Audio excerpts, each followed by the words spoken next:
А сега, тотото се прехвърляме в Бургас, стига рева, бе. Петица пак е нещо. Където да ти изпълнят рецепта в аптеката, също може да се окаже голема лотария. Сега ще ви покажем един казус, в който за първи път и двете засегнати страни ни потърсиха. И двете. Не е само ти да ме се обади. И другия ми се обади. Здравейте, скъпи приятели! До мен е едно бургаско семейство, заедно с тяхната дъщеричка Тея. Какъв е проблема и защо се обърнахте към господаря на ефира? Здравейте! На 31 март влязахме в болницата от пневмония. На 5 април ни изписват, при което ни изписва докторката и рецепта, която да изпълним. Аз решавам да отида в една бургаска аптека, която е голяма верига, да закупя съответните лекарства. При което, като се прибрах, едно от лекарствата давам на дъщеря ми. След половин час детето почва да се подува, очите му почват да сълзят, задушава се. Всъщност детето прави алергичен шок, така ли? Да, точно така. Какво се оказва, че самия фармацевт не изпълнява коректно рецептата, вместо сироп изписва капки, които са с много по-голяма концентрация? Да, точно така. В капките има много повече алкохол. Дозата е двойно и тройно по-голяма. Двойни за възрастни. Двойна доза за възрастни на едно 4-месечно бебе. Месечно бебе. Детето на този алергичен шок на 4 месеца може да почини. И явно трябва да учи за фармацевт и всеки от нас трябва да учи, за да влезе в аптеката и да знае какво му изписва доктора. Оттам нататък какво се случи? На управителката госпожа Сълзина Мамарова иска да дойде с двама нейни колеги в дома ни, за да видела как е малката ни дъщеря. Те пристигат, виждат дъщеря ми и при тръгване решават да ми дадат една турбичка пълна с козметика за детето, която ние отказахме. На следващия ден също се беше обадила госпожа Мамарова на майка ми.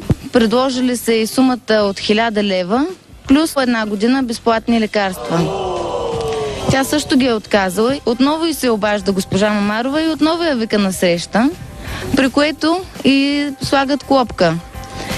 Някакъв управител от Стара Загора е дошъл и почва да я изнудва да я каже какво обезщетение парично иска майка ми и тя му казва: ние парично нищо не може да кажем. Решавате вие единствено от фирмата. При което я казало: госпожа Хаджиева, записа, имаме запис с вас, записана сте. Тоест сега те могат така да обърнат нещата, че едва ли не вие сте ги изнудвали за пари за една година лекарство. Стане при условие, че ние двамата, никой от нас не е извикал, никой не търси нас, а търси бабата. Не знам защо е така.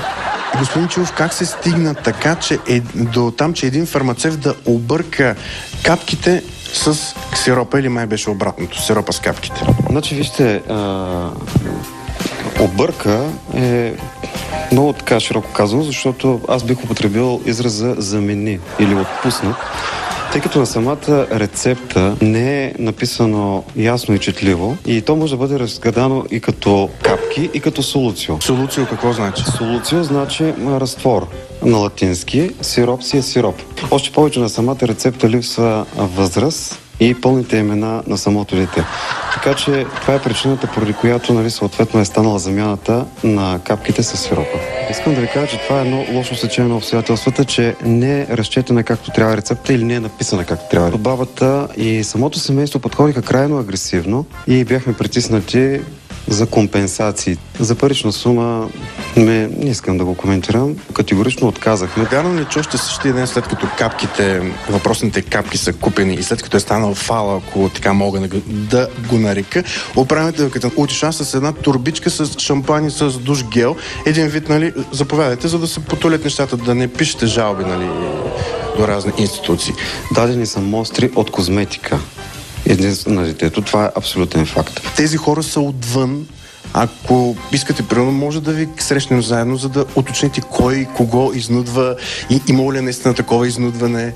Искате ли да се видите с тези хора? Определено не искам да се видя повече с никого, защото за мен беше обидно начина на поведение и реакцията на роднините след срещата, която имах с бабата на детето. Единственото, което искаме в случая е дълбоко да го подчертая, че ние ще ви предоставим запис, който беше направен, тъй като в аптеката има видеонаблюдение. Ще се направите изводи дали са искани компенсации и дали са предлагани и дали са дадени въобще. Аз не знам как да коментирам наистина това нещо. И ти си баща, и аз съм баща. Значи аз ако дъщеря ми се подуя от такова лекарство, не компенсация.